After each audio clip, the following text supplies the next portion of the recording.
me fez lembrar do meu início da vida cristã. Marcou muito a minha percepção do meu relacionamento com Deus através de Cristo Jesus. Reconhecimento de que realmente sempre fui um pecador, carente da graça e da salvação que só há em Cristo Jesus. Quero compartilhar nesta noite com vocês uma experiência que para mim foi muito, muito interessante. Eu gosto de caminhar, estou caminhando aqui no nosso Engenhão, agora está bonito, né? Calçadinha toda planinha, arrumadinha, e eu estou sempre caminhando lá. Gosto de correr não, mas caminhar ainda tá dando, ok, queridos? E vocês já perceberam que eu gosto de observar as coisas ao redor. Então, se você passar por mim por ali caminhando e eu não te ver assim, não leve para o lado pessoal, é que eu fico olhando às vezes para o alto, ou então eu fico procurando ver alguma coisa voando, ou às vezes eu estou olhando para o chão, e esses dias foi muito interessante, vi uma marca no chão muito legal, que mais à frente eu quero compartilhar com vocês, e estou lá, tranquilo. Quando eu estou já terminando a minha caminhada, vejo um grupo de talvez umas 5 pessoas, com os folhetos. Como estava nessa época da Olimpíada, eu falei, deve ser crente entregando os folhetos. Eu normalmente eu não pego, assim, abençoe para entregar alguém que precisa, mas peguei. E aí, eu estava sem óculos, né? Eu só vi a parte maior do folheto. Foi esse folheto que eu recebi. Aí, você sabia que Cristo é uma mulher? Falei, bem, eu não sabia, né? Mas o restante não enxergava nada, né? Levei para casa para ver que história é essa. E chegando em casa, eu fui ler aqui a verdade, né? Embaixo, bem grande, conheça a verdade. Aí eu fui lendo com calma, eu quero compartilhar um pouco com vocês do que está acontecendo e do que tenderá a acontecer um pouco mais. Eu estava, então, lendo os textos e nós vamos ver a argumentação deles, e o Augusto ali franziu, né? O Augusto ali, professor da nossa EBD, ele... Difícil, né? Difícil, mas isso existe, Augusto. Ele está tentando ali maquinar de onde se tirou essa ideia. E nós temos ideias cada vez mais absurdas, e repito, elas vão aumentar, e vamos procurar ver como isso acontece a partir de textos bíblicos. Tem aqui os textos bíblicos, nós vou mostrar alguns desses textos para os irmãos e para as irmãs. E aí, durante a semana, eu estava lendo uma das revistas que eu mais gosto, que é a revista da Ultimato, e aí veio um artigo que veio como uma luva: desevangelização. E aí mostrando que nós temos 2 posturas hoje. Uma é da evangelização e a outra da não evangelização, ou o termo que está sendo usado, a desevangelização. E nós vamos caminhar um pouco por isso. Essa palavra existe, né? Está lá no Aurélio. Eu não conhecia. E é muito bom a gente sempre estar lendo para conhecer alguma coisa a mais. Então, está aí, um verbo transitivo direto: tirar a doutrina evangélica a ou alguém, inutilizar a propagação de certa doutrina ou sistema. É importante a gente perceber que essa postura que nós vamos encontrar na vida, ela tem um foco.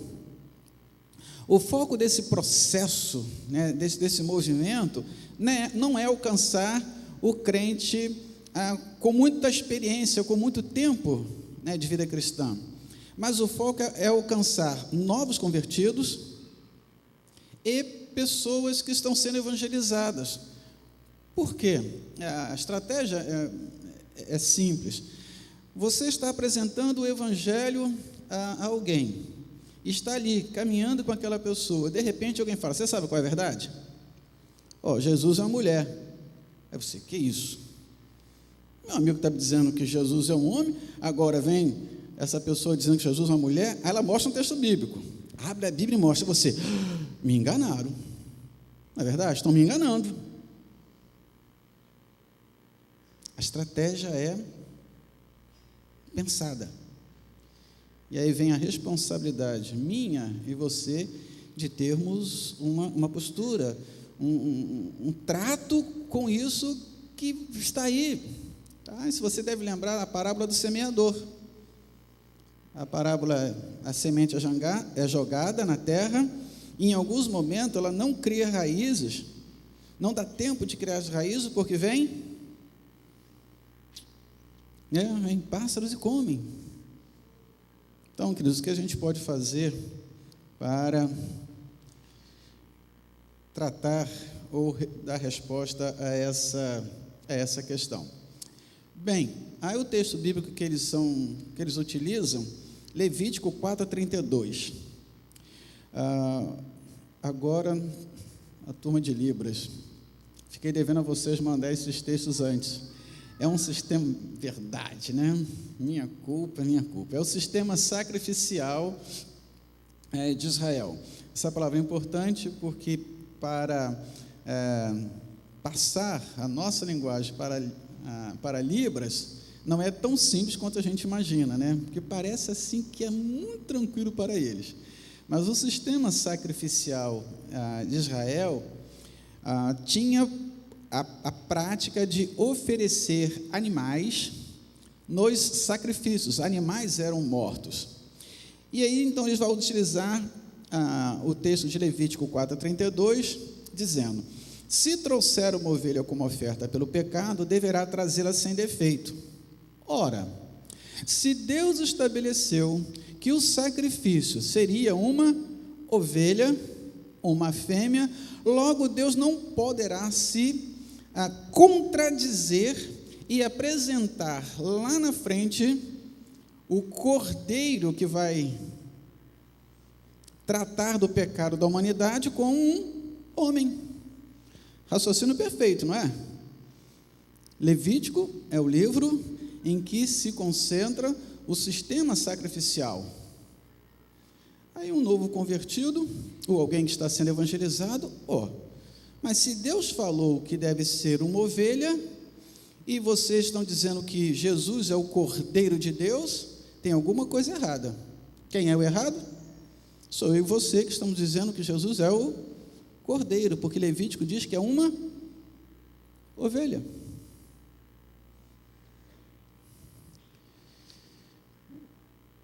Levítico 4:3. O capítulo 4 de Levíticos, eu sei que é um livro que a gente lê nesse programa da leitura bíblica em um ano, né? Vamos passar. A gente não vê muito sentido em ler determinados livros do Antigo Testamento, mas esse livro é muito rico, e esse capítulo 4 é um texto, é um capítulo fundamental para a gente entender ou melhor compreender o sacrifício de Cristo Jesus. Então vamos continuar nesse capítulo, e vai falar sobre que resposta o homem precisa dar, ou precisava, melhor dizendo, dar, diante do pecado. Se for o sacerdote ungido que pecar, tornando o povo culpado, oferecerá ao Senhor, que diz o texto, um novilho, sem defeito, como oferta pelo pecado que cometeu. Aí nós temos lições, muitas lições. Uma é que o sacerdote naquela época era a liderança espiritual. Hoje a liderança espiritual ela é dividida por muitas pessoas na igreja. Então, quando um líder peca, todo o povo sofre. O princípio do corpo, né? Se um dedinho está inflamado, afeta todo o corpo. Então, o sacerdote deveria oferecer um novilho, sem defeito. Ainda no capítulo 4, versos 13 a 15. Se toda a comunidade de Israel pecar por ignorância, sem o conhecimento da Assembleia, fazendo qualquer coisa que o Senhor proibiu, tornando-se assim culpada, quando o pecado que cometeram for descoberto, a Assembleia oferecerá uma ovelha.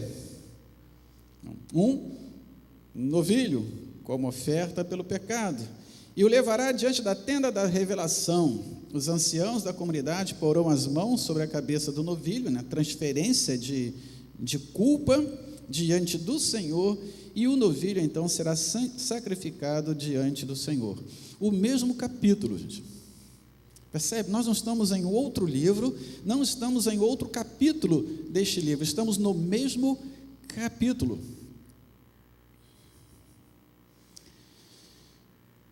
Quando um líder pecar, nós temos os líderes das tribos. Okay? Cada tribo tinha, cada família, né, das 12 tribos tinham seus líderes, e nós temos agora, quando um líder pecar, fazendo por ignorância qualquer coisa que o Senhor, seu Deus, proibiu, e assim se tornar culpado, quando for notificado de seu pecado, levará como oferta um bode sem defeito. Porá a mão sobre a cabeça do bode, mais uma vez, pôr as mãos é a transferência, né, do pecado para o animal, e o sacrificará no lugar em que se sacrifica o holocausto diante do Senhor. É uma oferta pelo pecado. Pecado do sacerdote, liderança espiritual maior, pecado de todo o povo, o novilho. O pecado dos líderes da família, um bode. Eu não percebi isso quando eu li. Por que essa diferença? Vamos mais à frente.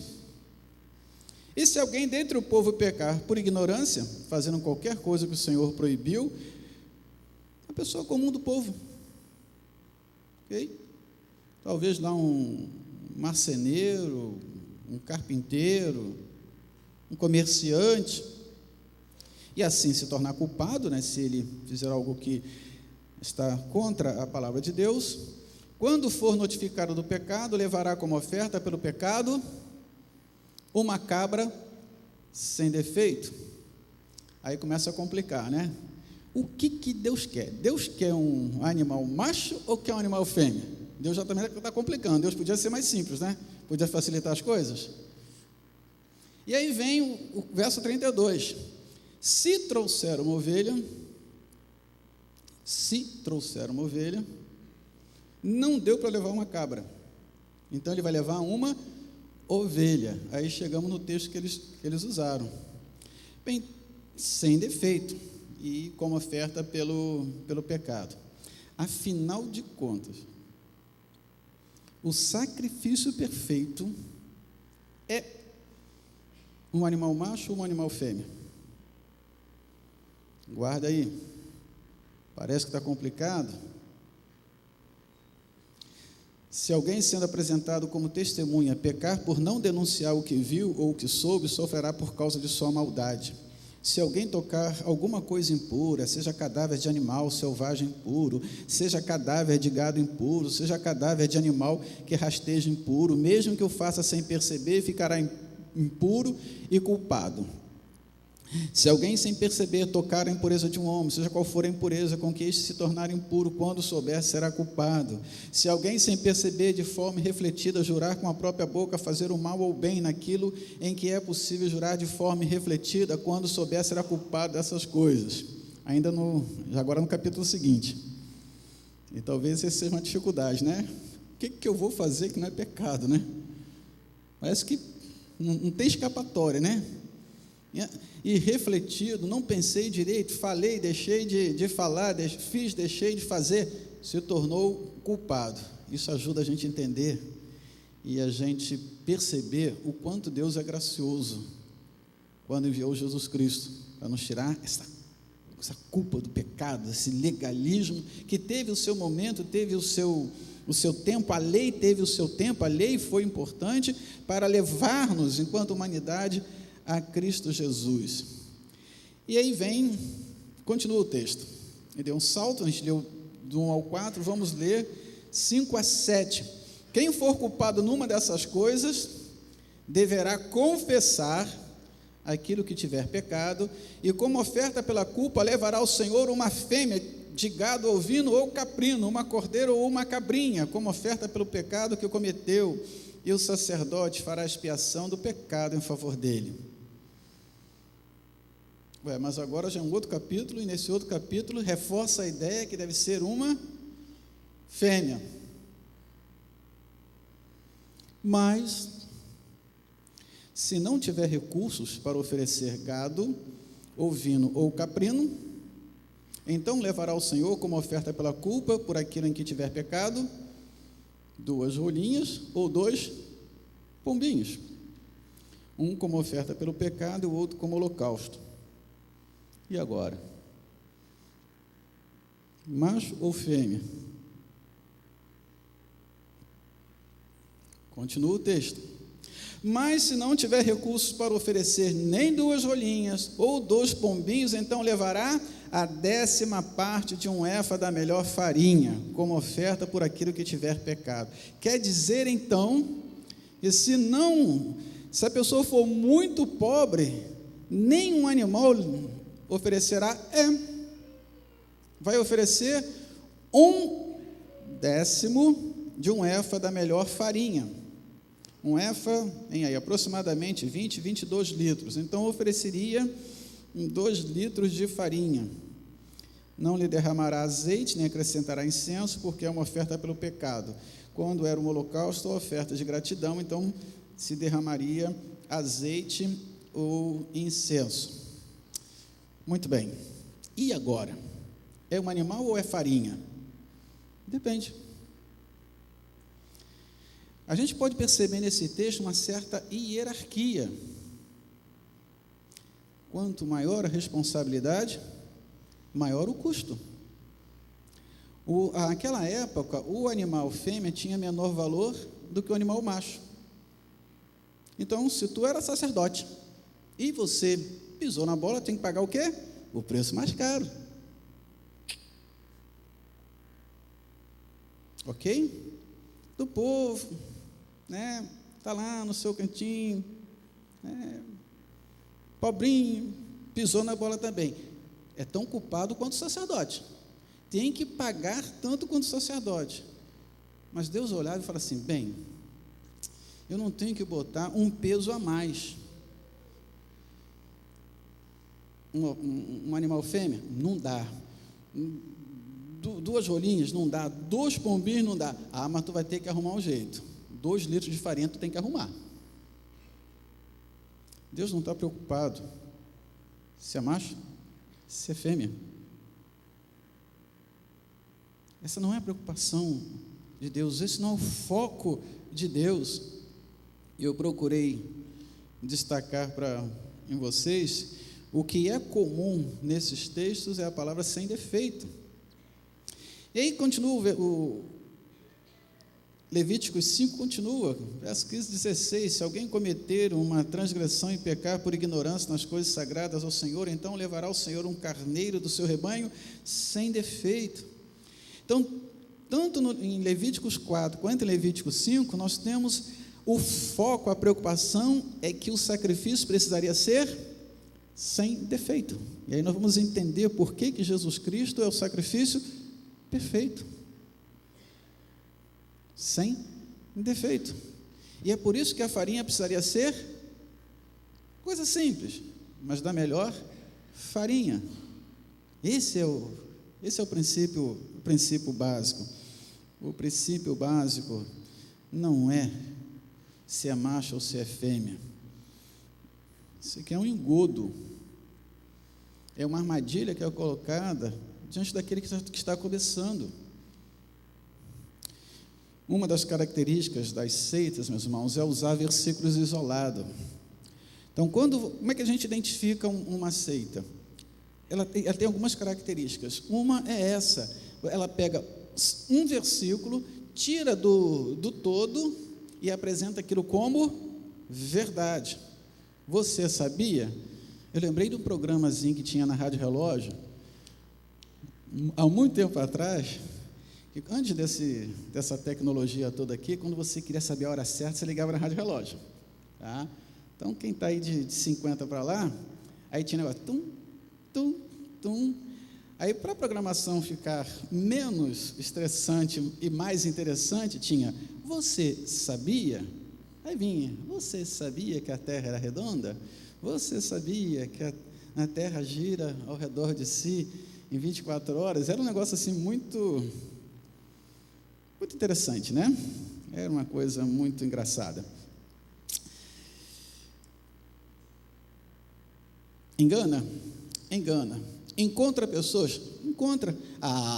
Você quer me dizer, Pedro, que tem gente que cai nessa? Pelo menos 5 ou 6 pessoas caíram e estavam entregando isso aqui. Não vou fazer propaganda, né, dos telefones, mas tem no Rio de Janeiro, São Paulo e Curitiba, os grandes centros, as grandes cidades.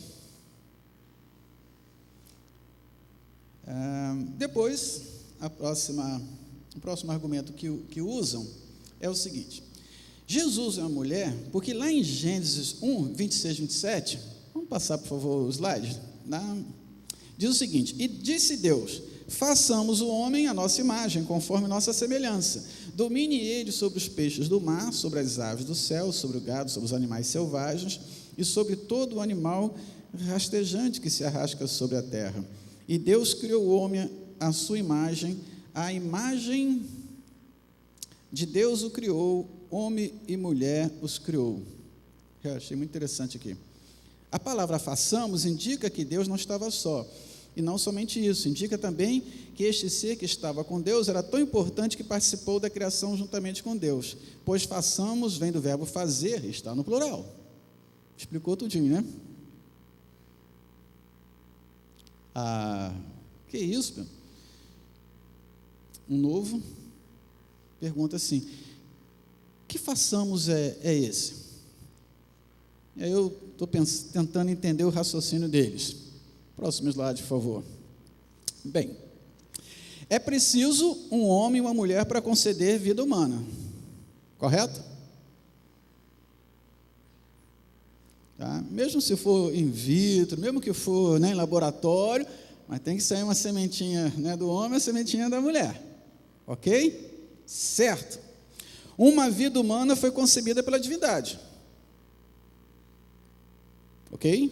Deus, o façamos, foi criado um ser humano. Logo, tem um homem e uma mulher na divindade. Entenderam isso? Sim. Uma pessoa que está buscando a Deus, façamos, está no plural. Então, tem mais de uma pessoa. Percebe? Isso alguém que estudou filosofia, ou que está fazendo filosofia, sabe de onde vem isso, né? Essa forma de argumentação. Então, realmente, tinha uma mulher, esta outra pessoa que é colocada aqui, só pode ser uma mulher. Queria que nós considerássemos 2 pontos. Primeiro, a Trindade. Esse texto é fantástico, né? Esse texto é um dos textos que nós utilizamos para iniciar os nossos estudos sobre a Trindade. É plural? Sim, mas não são só 2. Esse façamos, são 3. Se a gente for para uma questão de gênero, complica, né? É um homem, uma mulher, e o terceiro, é terceiro ou terceira? Complicou, né? Porque a Trindade, né, não tem a ver com gênero. Nós utilizamos artigos masculinos e femininos porque nós não temos um outro artigo. Se bem que para o Espírito Santo o grego tem o gênero que é utilizado é neutro, ok?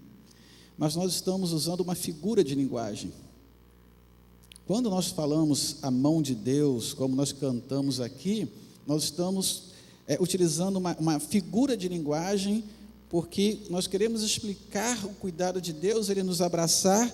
E como é que se abraça uma outra pessoa? Com, os braços.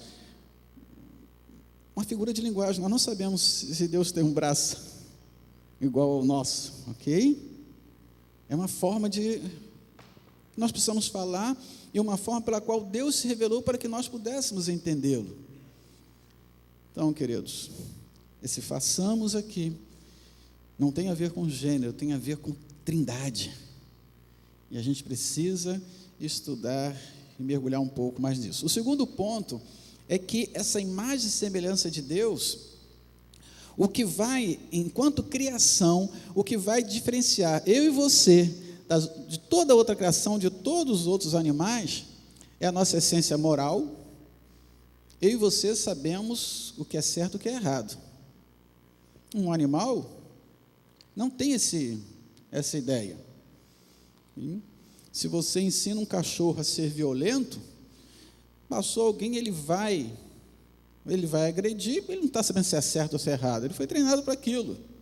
Inclusive, teve um esperto aqui no Meier que foi procurar o Pokémon, entrou na casa de uma pessoa aqui, o que ele encontrou do outro lado? O Pokémon, do lado de quem? De um cachorro. O cachorro quase que acabou com ele. Então, cuidado, viu? O cachorro está sabendo que estava fazendo certo ou errado? Não, ele foi treinado o seguinte: pulou aqui, é desconhecido, mete o dente. Mas nós temos consciência moral, imagem, semelhança de Deus. Nós temos consciência espiritual. Nós temos a consciência, a possibilidade de entendermos e de crermos que a vida não termina aqui. Embora você talvez tenha assistido o desenho, o filme, né? Todos os cães merecem o céu, aquilo é desenho animado. Um animal não tem consciência espiritual. Então, quando a gente lê no texto bíblico que Deus nos criou a sua imagem e semelhança, nós temos que pensar a nível moral e a nível espiritual. Vale também um aprofundamento nisso. Então, essa é uma outra característica da seita. Então, como é que eu vou identificar como é que eu posso identificar uma seita, pastor? Uma característica, texto fora do contexto. Uma outra coisa é esse sistema de raciocínio truncado, que parece que é verdade, mas quando você começa a analisar, a coisa não acontece. Bem, nossa resposta seria evangelização. E eu quero sugerir que você guarde essa expressão. Gente, teologia cristã se estuda, fé cristã se vivencia. Por que isso? Às vezes nós confundimos um pouco as coisas e achamos que algo pode acontecer sem a outra. Teologia e vida e fé são faces de uma mesma moeda. Uma não completa a outra, uma faz parte da outra. Porque se você estuda teologia, mas esquece da fé, você vai perder muito. Agora, se você tenta viver uma vida cristã sem o estudo da teologia, você também vai ter problemas. E quando eu falo aqui teologia, não é a teologia só sistemática. A teologia, eu já coloquei para a igreja, teologia é um estudo, é um discurso sobre Deus. A questão é a qualidade da nossa teologia. Porque quando você fala sobre Deus, você está fazendo teologia. Quando nós cantamos aqui, nós estamos cantando teologia. A questão é a qualidade da minha teologia, a qualidade da sua teologia, que vai fortalecer ou não a nossa fé. Porque se a gente começar a cantar uma teologia ruim, daqui a pouco a gente está vivendo um negócio meio estranho. E isso é muito comum. Se você canta uma teologia truncada, você vai ter uma vida, a expressão da fé truncada. Não estou falando de salvação. Okay? Mas o caminhar, o dia a dia do comportamento cristão vai ficar prejudicado. E então eu quero sugerir 3 ações. Primeiro, interesse e esforço. Atos 17, 11. Os cristãos de Bereia tinham mente mais aberta que os de Tessalônica, pois se mostraram muito interessados ao receber a palavra, examinando diariamente as Escrituras para ver se as coisas eram de fato assim. Interesse, vontade de saber, eles ouviam, é isso mesmo, então eles iam nas Escrituras. Queridos, ao saírem daqui, eu quero sugerir que vocês sejam como os nossos irmãos e irmãs de Bereia. Vai lá, Levítico 4:5. Você não... Levíticos? Sistema sacrificial judaico? Vai lá, mergulha. Aproveita e lê todo o livro de Levíticos. Estuda, queridos. Tem a ver com esforço. Tá? E eu fico pensando, aproveitar todas as oportunidades. Queridos, nós somos uma igreja muito privilegiada. O nosso sistema educacional, a nossa escola bíblica, os nossos grupos, nós temos professores extremamente habilitados. Boa parte dos nossos professores tem uma formação em teologia. E a gente não tem 50% da igreja nos grupos de estudo, escola bíblica, cafés. É muito pouco. A gente precisa acreditar que isso é importante. Que oportunidade que às vezes a gente perde. Segundo, metodologia científica. Não. Você não quer me dizer agora que eu tenho que pensar nessas coisas. Boa parte de nós aqui, irmãos, temos um curso universitário. Hoje o mundo quase que nos obriga a isso. Então, tanto no segundo grau quanto na faculdade, nós somos levados a pensar de forma científica. Ok? Pensarmos de forma a ajustar as informações, ajustar os dados. Mas isso é coisa de secular, é coisa do mundo, isso não é coisa bíblica, isso não é coisa de Deus. Lucas escrevendo, começando o seu evangelho. Visto que muitos têm empreendido uma narração coordenada dos fatos. Muitos na igreja, ao contar a história de Jesus, inspirados por Deus, contaram de forma coordenada.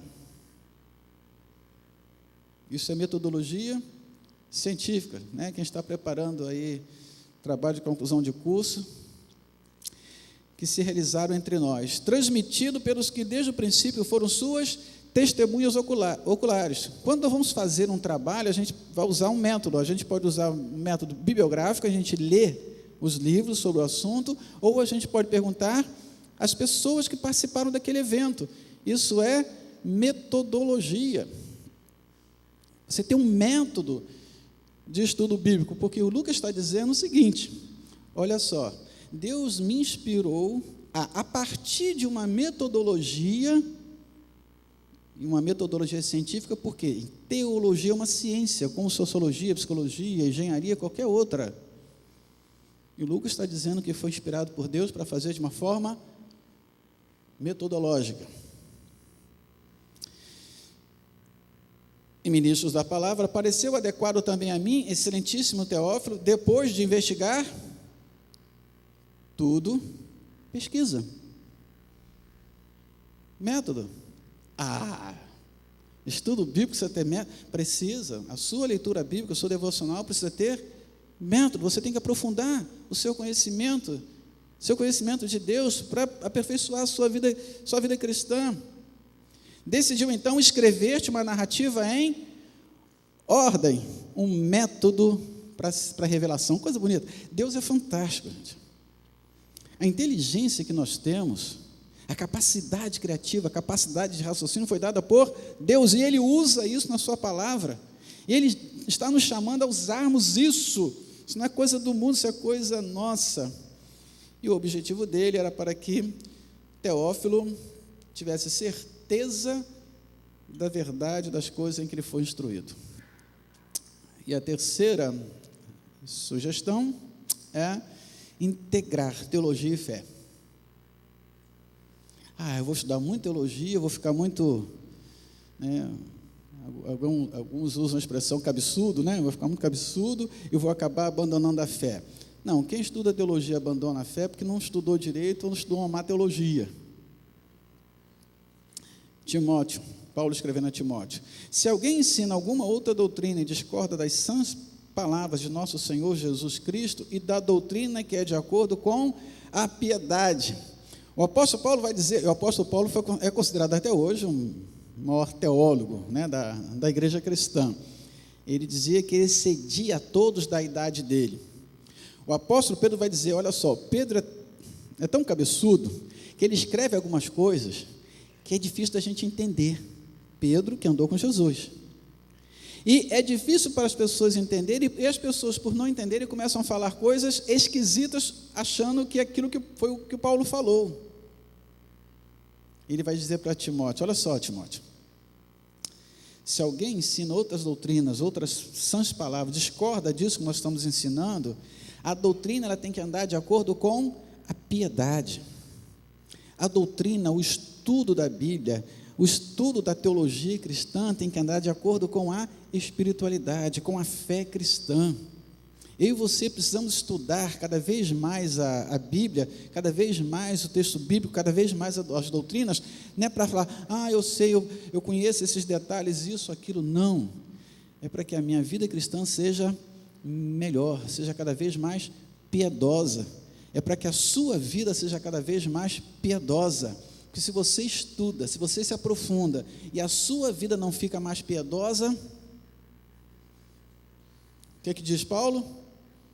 Eu e você seremos arrogantes e não compreenderemos nada, mas delira em questões e discórdias acerca de palavras. Dessas coisas nascem invejas, brigas, calúnias, suspeitas maliciosas, disputas de homens de entendimento corrompido e privados da verdade, que imaginam que a piedade é fonte de lucro.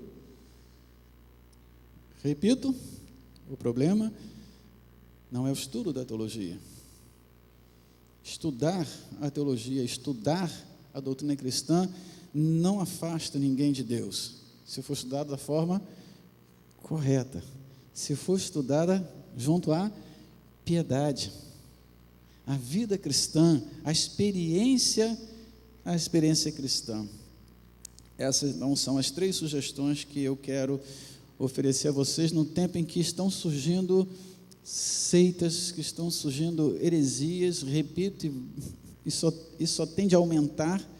O mundo que nós chamamos hoje de pós-modernidade é um mundo em que nada é verdade, que aquilo que eu falo passa a ser verdade para mim, e eu vou começar a viver segundo isso, eu vou começar a pregar como se isso fosse uma verdade. Isso vai nos afetar enquanto igreja, enquanto povo de Deus. E nós temos uma responsabilidade de evangelizar. Entender que evangelizar é algo simples, mas não tão simples quanto a gente pode imaginar. Só falar como se essas coisas não estivessem acontecendo, como se pássaros não estivessem ali, pairando, esperando que a gente jogue a semente para ir lá e comer a semente. O inimigo não dorme. Eu quero encerrar sugerindo alguns estudos, algumas leituras. Então, esse esboço eu disponibilizei pelo informativo MEI. Então, se o seu e-mail está cadastrado aqui na igreja, você recebeu um pouquinho antes do culto começar esse esboço e você pode encontrar essas orientações. Estudo da Trindade. Pai, Filho e Espírito Santo, a Trindade e o Evangelho de João. Faz um grupo de estudo, querido. Pastor, não entendo nada da Trindade, então somos 2. Então, assim, eu estou sempre lendo, estudando, porque a Trindade é uma doutrina que a gente tem mais que crer, viver, do que compreender. Faz um grupo de estudo, na igreja, na sua casa, no trabalho, Boa sugestão, ok? Jovens e adultos jovens. Esses 3 livros é de uma coleção, série Ciência e Fé Cristã. Jovens e adultos jovens, vocês estão mais da cultura de Facebook, de Twitter, não sei o quê, essas coisas mais modernas. Às vezes a gente posta uns negócios que não tem nada a ver, A gente perde um tempo postando, não gostei que fulano pintou o cabelo, coisa do gênero. Vocês estão no auge do pensamento científico. Leva a sério a sua vida cristã. Forma um grupo de estudo. É outro tempo, é outro mundo. Faz virtual, gente. Arruma um jeito. Verdadeiros cientistas, fé verdadeira. Fé, esperança e tecnologia. Isso tem a ver? Tem a ver. Teologia científica, eu nunca ouvi falar. Nosso mundo é tecnológico, nosso mundo é extremamente científico. Qual a resposta que nós estamos dando? Jovens, adultos jovens, estudam. E a respeito da Bíblia, quando a gente pega esses textos bíblicos, essas interpretações equivocadas, e quando se questiona o texto bíblico, eu quero sugerir esse livro, História, Doutrina e Interpretação da Bíblia. Faz um grupo de estudo, vai para uma classe bíblica. Isso é para também formar a igreja. Por que a gente está sempre procurando aperfeiçoar e aprofundar os estudos na nossa escola bíblica? Vocês estão acompanhando que algumas classes já estão estudando o livro. Por quê? Porque se eu e você ficarmos como os leitores de Hebreus, em que o autor escreve, olha, eu gostaria muito de compartilhar com vocês alimento sólido, mas vocês não estão preparados, eu tenho que dar leite. Tem a hora do leite. Se você for criar uma criança só com leite, vai chegar um tempo que vai ter tudo quanto é doença. Porque tem que passar para sustância, né? Já ouviram essa palavra? Sustância. Sustância é aquele feijão com arroz, farinha, mocotó, né? É sustância, que a criança tem que pegar corpo, então tem que ter sustância, queridos. Querida igreja, aproveitem as nossas oportunidades de estudo bíblico. Aprofunde o seu conhecimento bíblico. Nós vamos ter uma vida, a possibilidade, uma vida cristã mais forte, mais poderosa. E a gente precisa aprender. Estamos num mundo em que a defesa da fé, a defesa dos nossos valores, precisará ser feita de uma forma cada vez mais incisiva, cada vez mais forte, não violenta, mas cada vez mais forte. Eu quero então, mais uma vez, desafiá-los. Participem. Chega junto desse processo. Arrume um tempo. Se você não pode estar aqui aos domingos numa das classes, marca um dia. Pega junta aí um grupo, se reúna. Nós temos de segunda a domingo possibilidade de nos encontrarmos. E agradeçam a Deus, porque há 30 anos atrás, esses livros levavam 10, 20 anos para serem, nós temos acesso em língua portuguesa. Hoje, às vezes, é menos de um ano, ele é traduzido e colocado à nossa disposição. Ok? Então, que a gente possa responder de uma forma cada vez mais séria, cada vez mais profunda, as ameaças ou as colocações que são feitas contra a nossa fé. E que o façamos sempre ligados a uma vida piedosa, uma vida de amor, uma vida de graça, uma vida de misericórdia. E quando eu faço esse apelo, não é só para você crescer, é para que eu e você sejamos bênção na vida das pessoas, porque numa conversa, a pessoa chega e apresenta essas colocações, é mesmo, aí eu me assusto, você se assusta, podemos perder uma vida, perder uma pessoa. Que isso não aconteça conosco, que o Senhor nos ajude nesse desafio. Vamos orar?